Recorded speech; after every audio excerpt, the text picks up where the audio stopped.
नीट प्रवेश परीक्षेमध्ये देशभरामध्ये खळबळ उडवून देणाऱ्या पेपर फुटीचे धागेदोरे आता उत्तर महाराष्ट्रामध्ये येऊन पोहोचलेले आहेत। या रॅकेटची सर्व जबाबदारी शुभम खैरनारकडे असल्याची धक्कादायक माहिती विश्वसनीय सूत्रांनी दिली आहे। वर्षांच्या जोरावर आपल्या अभ्यासात कच्च्या मुलांना डॉक्टर बनवू पाहणाऱ्या बड्या धेंडांना गाठून कोट्यवधी रुपयांची डील केल्याची धक्कादायक माहिती समोर आलेली आहे। शुभम खैरनारचा डोळा अशा विद्यार्थ्यांवर आणि पालकांवर होता जे आर्थिकदृष्ट्या प्रचंड श्रीमंत आहेत, मात्र त्यांचे पाल्य अभ्यासामध्ये अत्यंत सुमार आहेत। मुलाला डॉक्टर बनवण्याकरता पाहिजे तेवढी किंमत मोजून पेपर घेतल्याचा संशय आहे। या हायटेक रॅकेटमध्ये नामांकित कोचिंग क्लासेसच्या संचालकांची भूमिका संशयाच्या भोवऱ्यात आलेली आहे। क्लासेसचे संचालक 10वी आणि 12वी मधील गुणांच्या आधारे कमी गुण मिळालेल्या पण नीटची तयारी करणाऱ्या विद्यार्थ्यांच्या पालकांना हेरून मुलाची प्रगती सुमार आहे पण चिंता नाही असं सांगून पालकांना थेट शुभमचा रेफरन्स देत होते।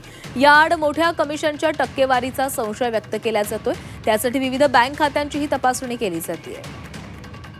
आणि या संदर्भात अधिक बोलणार आहोत आमचे प्रतिनिधी सागर गायकवाड आपल्यासोबत आहेत। सागर, आता या नीट पेपर फुटी प्रकरणात एक महत्त्वाची माहिती, आता हे धागेदोरे उत्तर महाराष्ट्रापर्यंत पोहोचलेले आहेत।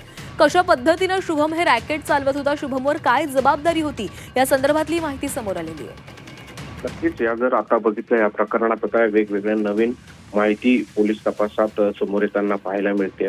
यामध्ये नीट परीक्षामध्ये जे मुलं अभ्यास करत होते त्यांच्या मुलांना कुटुंबातील नागरिकांना कुटुंबातील पालकांना हा वेगवेगळ्या पद्धतीने फासवत असल्याची माहिती मिळते। कारण जे विद्यार्थ्यांना चांगले मार्क मिळाले होते त्या अनेक क्लास मधल्या विद्यार्थ्यांना पास करण्यासाठी किंवा त्यांच्याकडून या नीटच्या परीक्षेत कसा चांगला गुण मिळवण्यासाठी या पालकांना तो हेरत असल्याची माहिती समोर येते। यामध्ये अनेक पैशांची उलाढाल झाल्याची माहिती समोर येताना पाहायला मिळते। त्यामुळे शुभम खैरनारचा डोळा हा अशा विद्यार्थ्यांच्या पालकांवर होता जे आर्थिक दृष्ट्या श्रीमंत होते, मात्र त्यांचे पाल्य अभ्यासात अत्यंत सुमार होते आणि अशा विद्यार्थ्यांचा तो शोध घेऊन यांना या सगळ्या गोष्टींची माहिती देत होता। या हायटेक रॅकेट मध्ये नामांकित कोचिंग क्लास संचालकांची भूमिका देखील संशयास्पद वाटते, याची देखील चौकशी होणार असल्याची माहिती मिळते।